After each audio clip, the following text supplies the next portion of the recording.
Eu queria voltar um pouquinho na questão do Donald Trump e a questão da relação das manifestações que tiveram com o assassinato de George Floyd. E recentemente teve um outro assassinato que a polícia disparou 7 tiros contra um civil negro. E tenho visto o Donald Trump demonizar muitos movimentos dos Black Lives Matter. Eu queria saber como que é essa questão, como é que é até mesmo o apoio das pessoas negras em relação ao presidente Donald Trump, à próxima candidatura dele.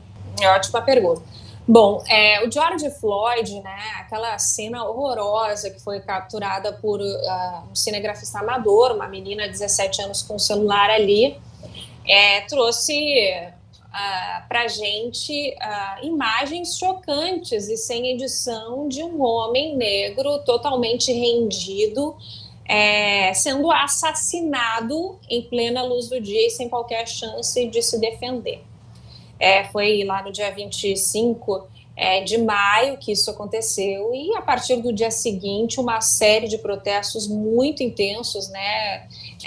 Foi uma raiva, né? As pessoas elas estavam confinadas há 3 meses aqui nos Estados Unidos. A população negra, a maioria da população negra, ela é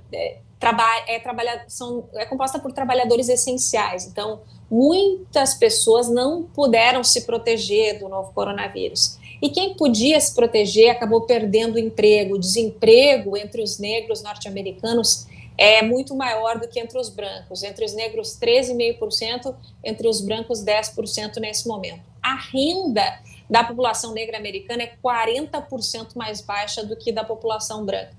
E tem um histórico de violência policial contra negros muito grande no país. Aqui nos Estados Unidos, os negros são minoria, ao contrário do Brasil. 13% da população se declara negra.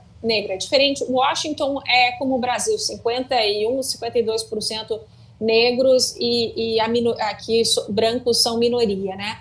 Mas, primeiro, o sentimento foi de raiva, né? De quebrar tudo, de incendiar tudo, para chamar atenção para o problema. E aí os protestos foram ganhando força, aquele movimento de quebrar tudo, pichar, estragar, foi perdendo um pouco o espaço, né? E chama atenção a mobilização, né? Eu conversei com muita gente na rua nessa época, entrevistei muita gente. Uma senhora me disse uma coisa interessante. Talvez, se a gente não tivesse confinado em casa e pensando na vida, talvez esse fosse mais um negro morrendo nas mãos da polícia. Mas como estava todo mundo ali, né, com essa sensação de ser impotente, isolado, pensando, refletindo, não deu para aguentar, né? A gente estava parado, não dava para ficar parado naquele momento. Eu acompanhei 2013, 2014, um caso muito parecido em Nova York. Gerou protesto, o caso do Eric Garner, que também foi morto pelo kneeling, né, com o joelho e tal, sufocado, e ele dizia: eu não posso respirar. Teve alguns protestos por alguns dias, mas nada parecido com o que aconteceu após a morte de George Floyd. E esses protestos, eles ganharam força, eles foram ganhando adeptos brancos e negros, e foi um movimento mesmo que o país nunca tinha experimentado. E aí os políticos se viram na obrigação de fazer alguma coisa, né? De criar leis para reduzir o poder do policial, para diminuir a violência dos policiais com negros, né? Então, tem uma lei ainda em votação, ainda está no Senado, mas passou na Câmara, de acabar com o profiling. O profiling é o perfil que a gente chama, né? Que o policial ele pode suspeitar de uma pessoa cometeu o crime por causa da cor da pele. E não são só negros, porque nós, latinos, aqui nos Estados Unidos, nós não somos considerados brancos. Então, é com negros e latinos, né? A violência é muito presente nesses grupos. 85% da população negra diz que vota em Joe Biden, e não é à toa, né? Então, o que o presidente Donald Trump fez? Ele sabia que ele não fazia sucesso no meio dessa população, e ele, ao longo da história, ele se alinha com os supremacistas brancos, né? Com esses movimentos aqui no país. Ele não condena atos brutais dos supremacistas brancos. Ele não diz que foi que usar armas e ameaçar as pessoas naquele momento era errado, que os protestos eram pacíficos, não. Então ele preferiu tomar um lado na história.